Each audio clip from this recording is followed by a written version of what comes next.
எனக்கு எங்கள் ஃப்ரெண்ட்ஸ் எல்லாம் பார்க்க ஆசையாக இருக்குது. எனக்கு ஸ்கூலில் போய் படம் வரையனா அடுத்து படித்தனம் போல இருக்கு. இங்கே குட்டக்குழின்னு சொல்லி ஊரில் இருக்கும். எங்கள் பிள்ளைக்கு பேர் ஸ்ரீபிரணவ். அவனுக்கு 9 வயசு ஆகுது. போன மந்த் 22ல் அவனுக்கு ஒரு ஃபீவர் மாதிரி வந்தது. மேலெல்லாம் ஒரு பிளாக் கலரில் ரவுண்டு ஷேப்பில் கிடந்த பிறகு நாங்கள் நிம்ஸ் ஹாஸ்பிட்டலுக்கு கொண்டு போனோம். அங்கே ஒரு 11 நாள் ஐசியூவில் வச்சுருந்தாங்க. திடீர்னு வந்து பிளட்டு பிளேட்லெட்டு கவுண்ட் எல்லாம் திடீர்னு டவுன் ஆயிரும். அடுத்து அவன் நல்ல சோர்வடைஞ்ச போல இருப்பான். அவங்க பிறகு பிளட் டெஸ்ட்டில் ஏ பிளாஸ்டிக் அனீமியான்னு சொன்னாங்க. பிறகு கிம்ஸ் ஹாஸ்பிட்டலில் இப்போ ட்ரீட்மெண்ட் நடந்துட்டுருக்கு.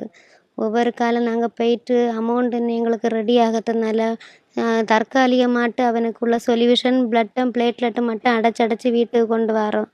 எங்களுக்கு போதிய அமௌண்ட் இன்னும் கையில் வரல. ட்ரீட்மெண்ட்டு தொடங்குக்கு ரொம்ப டிலே ஆகிட்டே இருக்குது. உடல்நிலை வேறு ரொம்ப மோசம் ஆகுது. ஃபீவர் வேறு இடையில வந்து பிளட்டு கவுண்ட் வந்து 7000 வச்சு தினம் குறையும். டெய்லி அடைச்சிட்டு இருக்காங்க. அதனால் எங்களுக்கு உங்களால் முடிஞ்சால் பண உதவி எனக்கு செஞ்சு தரணும். எங்கள் ஹஸ்பண்ட் வந்து கூலி வேலை தான் பார்க்காரு. அவருக்கு எங்களால் இந்த அளவுக்கு எங்களுக்கு நினச்சி பார்க்க முடியாத தொகை 35 லட்சத்துலேருந்து 90 லட்சம் வரை ட்ரீட்மெண்ட் போகலான்னு சொன்னாங்க. கூட பிறந்த ஒரு குழந்தை இருந்தால் அதுட்டண்டு எடுத்து வைப்பாங்களாம் அந்த செல்லு.